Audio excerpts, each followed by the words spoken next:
샬롬. 간밤에 잘 주무셨습니까? 하나님께서 여러분들을 사랑하셔서 새로운 날을 주시고 또한 기회를 주셔서 오늘을 살아가도록 하셨습니다.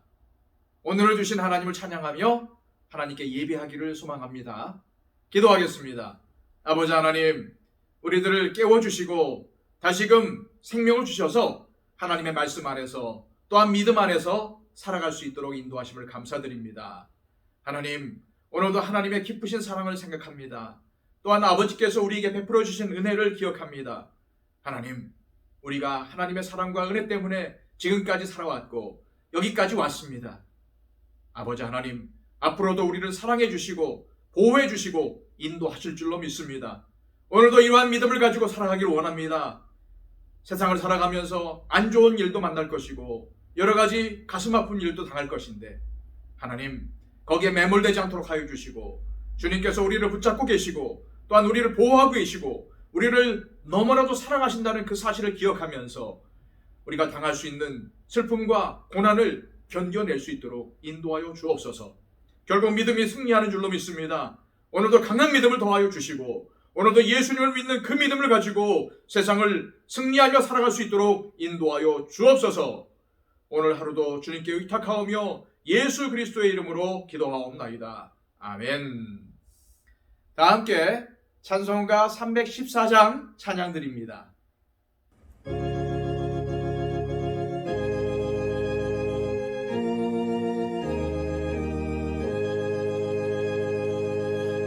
내 구주 예수를 더욱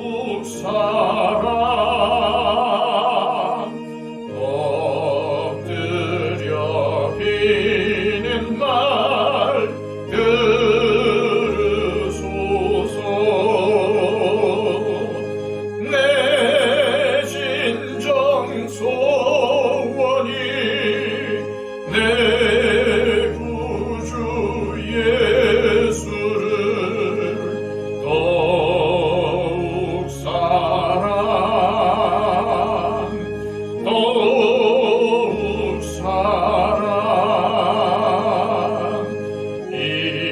이전엔 세상 나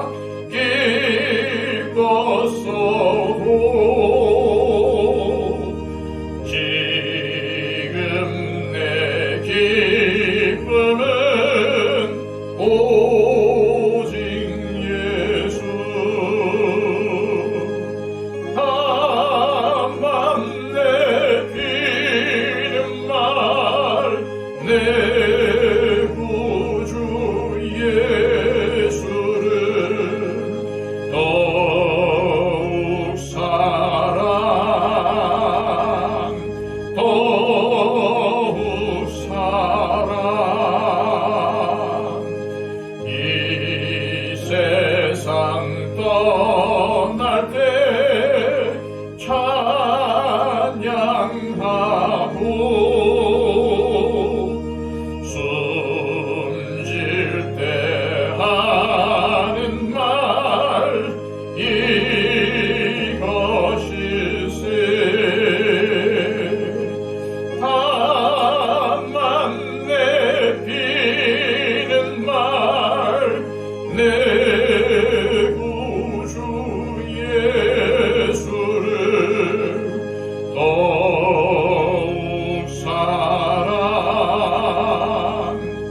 더욱 사랑.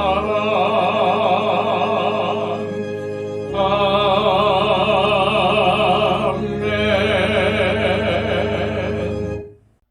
이 시간 우리에게 주시는 하나님의 말씀은 신약성경 고린도전서 8장 1절로 13절까지의 말씀입니다. 신약성경 271쪽입니다.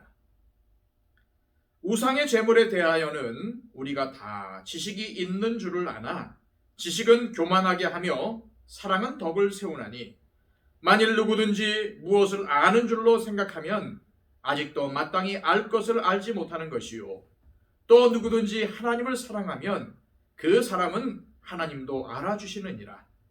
그러므로 우상의 제물을 먹는 일에 대하여는 우리가 우상은 세상에 아무것도 아니며 또한 하나님은 한 분밖에 없는 줄 아노라. 비록 하늘에나 땅에나 신이라 불리는 자가 있어 많은 신과 많은 주가 있으나 그러나 우리에게는 한 하나님 곧 아버지가 계시니 만물이 그에게서 났고 우리도 그를 위하여 있고 또한 한 주 예수 그리스도께서 계시니 만물이 그로 말미암고 우리도 그로 말미암아 있느니라. 그러나 이 지식은 모든 사람에게 있는 것이 아니므로 어떤 이들은 지금까지 우상에 대한 습관이 있어 우상의 제물로 알고 먹는 고로 그들의 양심이 약하여지고 더러워지느니라. 음식은 우리를 하나님 앞에 내세우지 못하나니 우리가 먹지 않는다고 해서 더 못 사는 것도 아니고 먹는다고 해서 더 잘 사는 것도 아니니라. 그런즉 너희의 자유가 믿음이 약한 자들에게 걸려 넘어지게 하는 것이 되지 않도록 조심하라. 지식이 있는 네가 우상의 집에 앉아 먹는 것을 누구든지 보면 그 믿음이 약한 자들의 양심이 담력을 얻어 우상의 제물을 먹게 되지 않겠느냐. 그러면 네 지식으로 그 믿음이 약한 자가 멸망하나니 그는 그리스도께서 위하여 죽으신 형제라. 이같이 너희가 형제에게 죄를 지어 그 약한 양심을 상하게 하는 것이 곧 그리스도에게 죄를 짓는 것이니라. 그러므로 만일 음식이 내 형제를 실족하게 한다면 나는 영원히 고기를 먹지 아니하여 내 형제를 실족하지 않게 하리라. 아멘. 고린도 교회 성도들은 신앙생활을 하면서 현실에 부딪히는 문제에 대해서 몇 가지 의견을 구했는데 그중 하나가 바로 오늘 본문에 우상에게 바쳐진 제물을 먹어도 되느냐라는 것이었습니다. 고린도 교회 안에는 먹어도 된다는 사람들과 먹지 않는 것이 좋겠다는 사람들 사이에 의견이 팽팽하게 갈렸던 것 같습니다. 특히 우상에게 바쳐진 제물을 먹어도 전혀 문제가 되지 않는다고 주장한 사람들 중에는 보란듯이 이교도 신전에서 마련한 잔치에 참여해서 우상에게 바쳐진 고기를 먹는 일도 있었습니다. 그렇다고 해서 무턱대고 우상의 제물을 먹은 것은 아니었습니다. 오직 하나님만 창조주이시며 우상들은 아무것도 아니라는 믿음이 있었고 우상이 인간을 도와줄 수 있는 것도 아니고 또 해를 끼치는 것도 아니기 때문에 우상에게 바쳐진 제물을 먹어도 전혀 상관이 없다고 믿었던 것입니다. 그런 이유로 자유롭게 우상 신전에까지 가서 우상에게 바쳐진 제물을 먹는 사람들도 있었던 것 같습니다. 바울은 우상은 아무런 쓸모가 없는 것이고 창조주 하나님만이 유일한 신이시며 우리 인생을 주관하신다는 것에 동의합니다. 그리고 우상 제물 역시도 인간에게 아무런 영향을 미치지 못한다는 것에도 동의합니다. 하지만 바울은 이러한 지식이 모든 사람에게 있는 것은 아니라고 말씀하고 있죠. 여기서 바울이 염두에 두고 있는 사람들은 아직 믿음이 연약한 교인들이었습니다.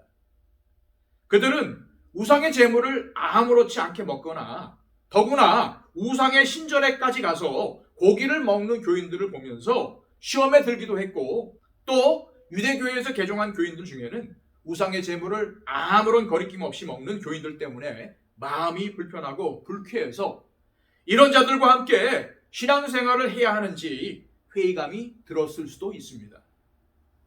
바울은 이것이 가장 마음에 걸렸습니다. 그래서 믿음이 강하다는 자들에게 안타까운 심정을 이렇게 표현하고 있죠. 자, 11절, 12절 말씀입니다. 그러면 네 지식으로 그 믿음이 약한 자가 멸망하나니 그는 그리스도께서 위하여 죽으신 형제라. 이같이 너희가 형제에게 죄를 지어 그 약한 양심을 상하게 하는 것이 곧 그리스도에게 죄를 짓는 것이니라.